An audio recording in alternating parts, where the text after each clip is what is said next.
Hi, welcome. Thanks for joining us today. We're going to go through a little bit of story about Schwazze. We're a vertically integrated cannabis company. I'm Justin Dye, the chairman and CEO of the business. Appreciate everybody being here today, and then we'll try to get through this, and then we'll happy to take any questions and have enough time to do that. So thanks for being here. Here's our safe harbor. I won't read word for word, but Schwazze is a vertically integrated business, meaning from seed to sale. So from growing and cultivation to manufacturing our products, manufacturing distillate for the wholesale business, all the way through to retail. And really that gives us an opportunity to create lasting brands that are consumer facing and focused on creating a difference in people's lives. The one thing that's different, we believe, about this company, well, there's a few things. So one is we're very focused on our geography. So Colorado, we operate in Colorado and we operate in New Mexico, and it's really about being deep and building that regional footprint. And we believe by having retail expertise and experience, we can control shelf space, which allows us to invite brands in, sponsor those, be a brand builder, not only for ourselves, for our supply partners, which we think is different. We also believe in managing our capital and deploying that capital like it's our money and making sure we get a return out of it, whether it's remodeling stores, whether it's investing in cultivation, whether it's investing in a new distribution center, et cetera. It's hard to get returns, so we're very focused on the numbers. And as I said, we're very excited about branching out into New Mexico now. So if you look at us at a glance, so we really lead with retail. So if you think about how we approach the market, we want to be excellent at retail. We know what good looks like. We want to stand for three things at retail. We want to stand for a broad assortment of products that's differentiated in the markets where we serve. So great assortment, great products. You can get anything you want. We want to stand for quality, and then we want to stand for service. We've actually made a foray now into cultivation. So we built the business without cultivation initially. We've now acquired 3 grows in Colorado. We have 4 growing facilities in New Mexico. So we have 33 dispensaries, 115,000 square feet of indoor grow, 35 acres of outdoor grow. And our philosophy is we folks in cannabis that operate really like to grow all of their flower and push that through to retail, where we think we're around 50, we're going to be 50%. We'd like to bring assortment in from great growers or great product developers and then have our own as well. We also have 13,000 square feet of manufacturing. So today we manufacture, down in New Mexico, we manufacture gummies. We manufacture vape cartridges, both in Colorado and in New Mexico. And then we're the largest distillate producer that we sell to consumer packaged goods companies, so edible companies and vapes in Colorado. Our brands are Purple Bees, our Green Leaf, STARBUDS, Emerald Fields, and then we also have Grow Forth Gardens, which is our growing capabilities. Headquartered in the great state of Colorado and Denver, but we have a large office in Albuquerque as well, as we're going deep in the Southwest. Why are we here? Well, we're on the right side of history, we believe. We believe cannabis has a great ability to affect people's lives in a positive way, whether it's pain, whether it's anxiety, whether it's recreational, et cetera. And certainly we like being in a leadership position in Colorado, which is sort of our industries. We believe Silicon Valley in terms of innovation, new products. So we've got our ear to the ground of new developments there. And if you look at the flywheel, the genie's out of the bottle. Cannabis is not going away for a couple reasons. It does great things for people. The other piece is it generates a lot of tax revenue for the local jurisdictions and states. And so we think it's very much going to be a state-by-state business. So we think having depth, great market share there, and being able to do that within each state is important. That's why we're laser focused on the states where we operate today. So our strategy, go deep in retail. What does that mean? That means build market share. have a presence in retail. Today we've got 23 stores in Colorado. There's 670 roughly retail licenses in the state, so we have a lot of room for growth and consolidation. We want to go deep in New Mexico as well and have great locations and be able to serve the population, the consumers in those states. We want to run lean. So we know what retail looks like, so it's from being in stock, having the right pricing, the right promotions, having the right labor model, the right schedules. So you don't have too much labor early in the morning when you're not busy, but you've got labor in the store when it's prime time and you're very busy. So you're not disappointing customers, and that's some of it's art, but some of it's science too, and run the numbers and making sure we invite people into our stores in an inviting way. The real secret here is building brands. We think by controlling retail and having really strong retail footprint that we can build brands there. That's where a brand is made. I've got some statistics to show you and some case studies. But that's where rubber meets the road. That's where that bud tender or that front end associate who's recommending products to that consumer, where you can build brands. And we think that's incredibly important. And we've launched Purple Bees, our vape cart brand is our first foray into that. And then we've got plans to launch some other products as well. But we'll sell other people's products in our stores and really give the customer what they want from an assortment standpoint.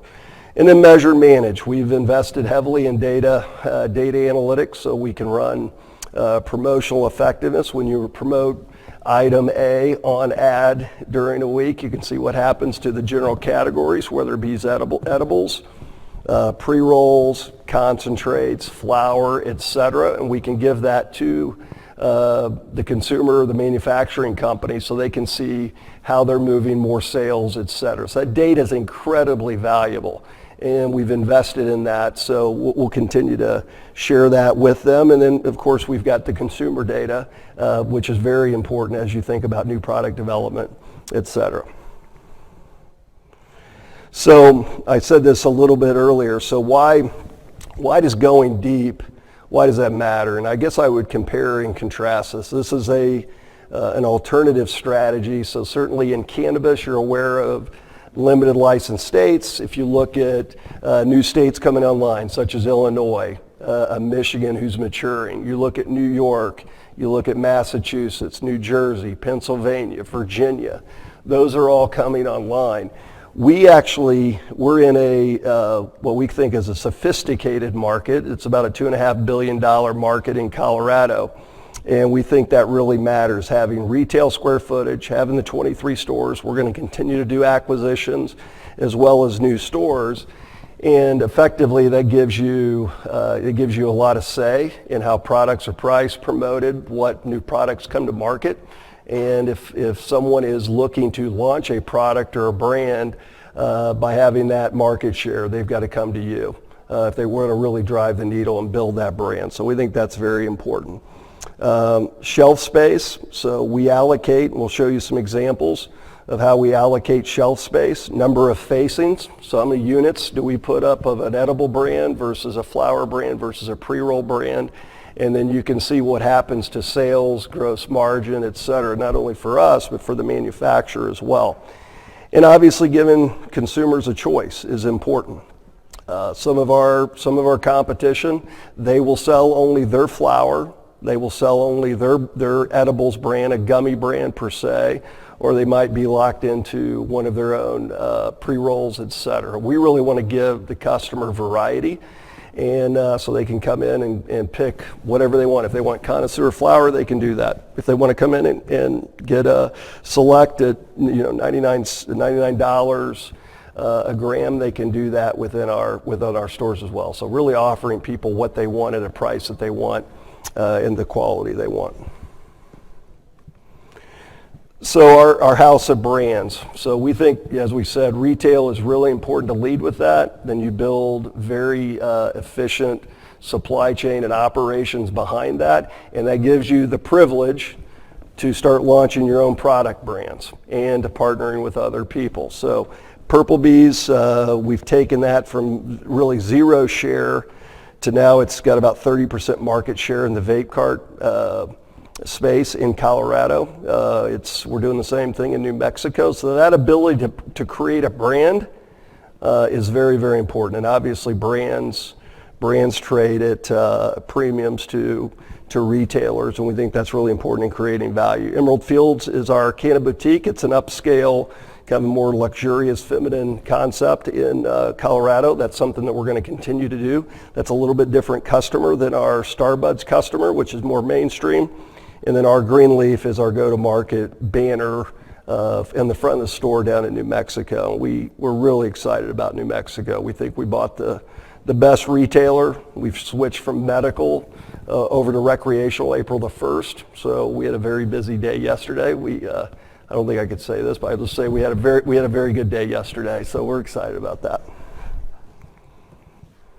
I'm looking at my CFO, make sure I don't give non-public information out. But yes, we were looking by the hour. We were looking at sales yesterday, so I was getting a report every hour to see how we were doing by store. New Mexico. Why are we excited about New Mexico? We love the competitive set. We love the consumer there. Obviously, it's a smaller state, a little over 2.5 million people in the state. It's going to expect to grow from roughly 200 million that we think it's going to grow 300% over the next few years. We think it could be $1 billion market. If you look at what capital is coming into that state, it's not nearly as competitive as per se a Florida or New York. And we like our chances there. We've got a good ground game in terms of real estate, looking at new locations, looking at hard corners and having good relationships with the real estate brokerage community there. And we've got some really outstanding real estate folks there. We do have 4 cultivation locations. We have one coming online here in July that we're very excited, state-of-the-art, 40,000 square foot cultivation at our Edith facility.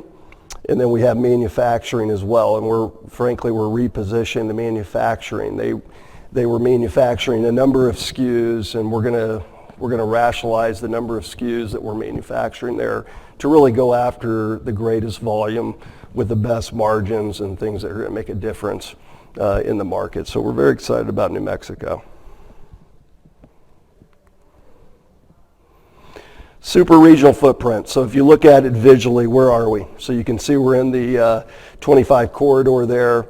Let's just take it from the top. If you look at Colorado, most of our density is around Denver. We do have assets in the southeast corner and in the south in Pueblo. We have very limited exposure to the west on the western slope, which we're looking at. We've got quite a bit of opportunity in the northeast as well. So you're going to continue to see us with new locations as well as acquisitions, whether it's a single store operator or whether it's a multi-store operator. We've got a nice M&A engine where we're meeting with owner operators on a weekly basis. And really, you know, the market is getting difficult to operate there. We're, in terms of being a smaller guy, we've got better cost of sales, better COGS, we've got more marketing horsepower, et cetera. So for folks that are operating 1 to 2 stores, they may have great locations, but for the opportunity for them to de-risk, take some money off the table, sell their business, take some of our stock, and really have the opportunity to ride the upside of our stock is very compelling. And just put it in the hands of good, solid operators. So that's played very well, and I think everyone that we've taken out or bought, I think they've been generally happy with how things have gone. And then if you look down in New Mexico, you can see we've got a good nucleus there in Albuquerque, Grants, Santa Fe. We've got some more room, and then down the southeast, we think we've got a lot of room there on the retail side as well. And we think, today we have 10 stores. We'll look to grow that substantially over time. I think this is incredibly important here. Why brands matter. If you look at where we are using analyst consensus, which I think is conservative, we're trading at about 7 times 2022 adjusted EBITDA. By the way, we do generate EBITDA. By the way, we do generate free cash flow after taxes, which we're proud of. And we're continuing to do that quarter after quarter. But when you look at other consumer brands and other sectors, the brands trade in the teens. So we have a strong conviction, I have a strong conviction that as we continue to grow, size and scale will be a catalyst. Safe banking will be a catalyst when we can actually bank with a larger set of banks and lower our cost of capital. And being able to take credit cards, being able to do things that normal businesses do, being able to get better real estate, because today we're prohibited from getting into real estate if someone has a mortgage on it per se. So you're really restricted today. So we think that's going to open things up, and consumer-facing brands matter. So we're going to lead with retail. We'll have great retail brands, but we'll also be in the product business as well. So here's an example, brand building success. This is these are two separate manufacturers, not us. This is, if you look at product A, you can see what percentage, I'll put my glasses on. You can see what percentage they were at. They were roughly 30% of the category in early January of 21. This other product was launched in the state of Colorado, had 15% share. Product B came to us and said, we want to drive market share. We want to drive consumer acceptance. We want to really jump in and be partners with you, promote, put marketing around it, and we want to build our brand. We're serious about that. And we partnered with them and we grew them to basically inverted that versus the incumbent. The incumbent didn't really invest with us in terms of promotions and putting the horsepower. They were focused on other states. This particular one invested with us and we grew their share and they're continued to grow, and which is a very good success story. For our own products, so if you look at building our brand, so Purple Bees is our first product. So we offer a 500 milligram and a gram vape cartridge. And if you can see where we launched it, it was less than 10% of the category in 2021, and we've been able to grow that up to almost 30% towards the beginning of the year. It's fallen off a little bit with some promotions, but the ability to create your own product and create your brand is incredibly important. Particularly when we're trading it, if you look at a kind of a full year estimate, we're trading it, 4.5, 5 times EBITDA based on some of the guidance that we provided on a run rate basis at the end of the year. And if you think about brand companies trading in the mid-teens, it's a great time to be in our stock. And we're going to continue to work at this. And we've got an experience. When I was in a different retail business, we built several billion-dollar brands by doing the same strategy in the food retail and the pharmacy space. Success story on the supply chain side. So we're the largest manufacturer of distillate for the market in Colorado today.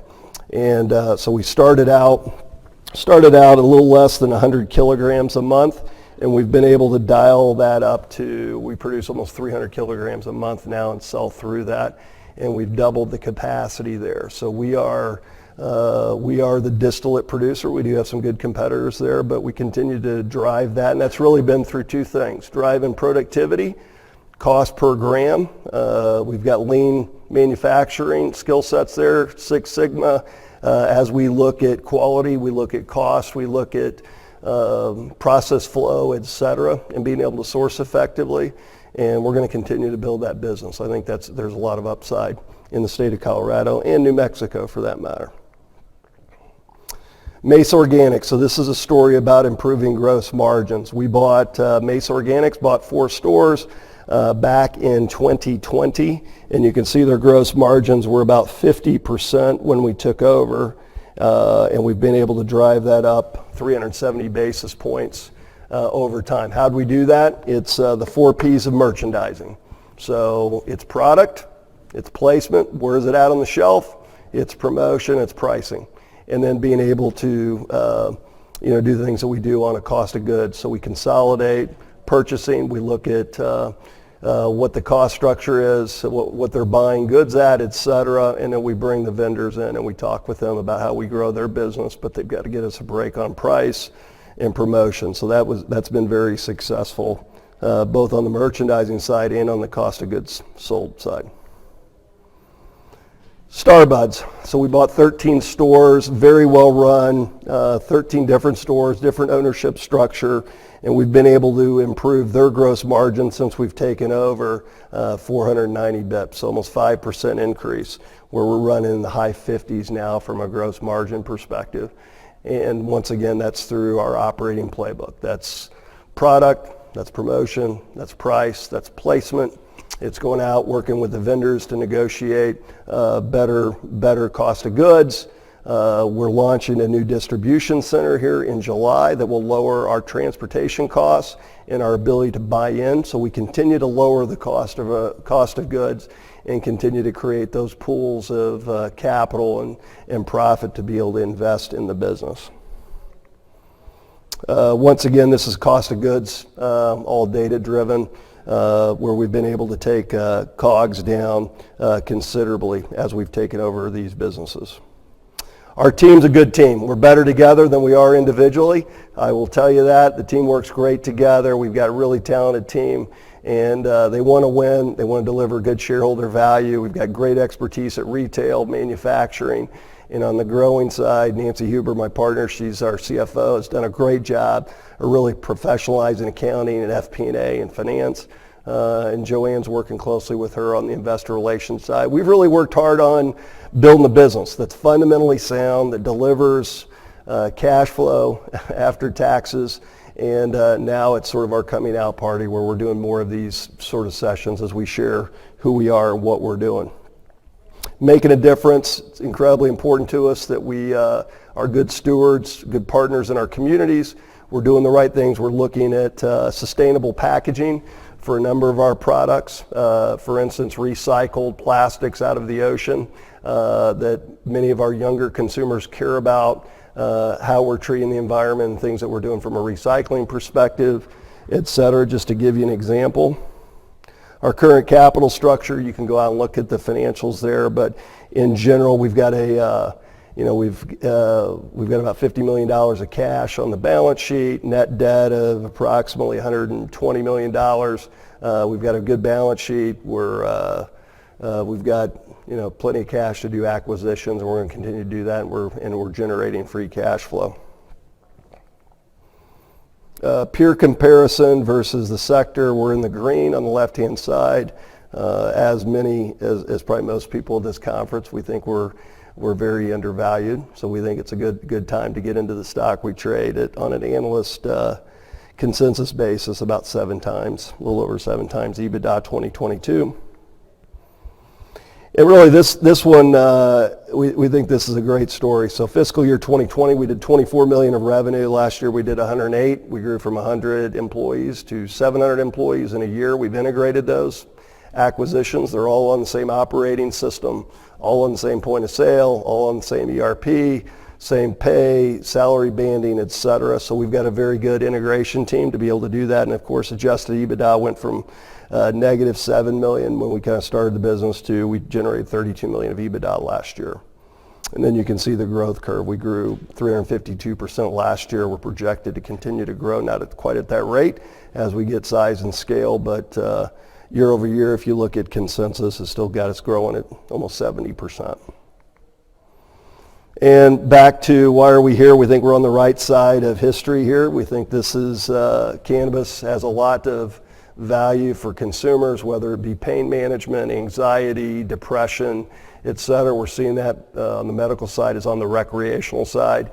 And we're going to see more and more states coming online. And we're positioned well with safe banking and descheduling to take advantage of this industry and the capital that's forming outside that can't invest in the sector. We think we're going to be one of the guys that's going to be able to effectively raise that capital and have it come in, which will bring obviously share price up, and we're going to continue to work on those states. So with that, I'm getting the last comment, last quote.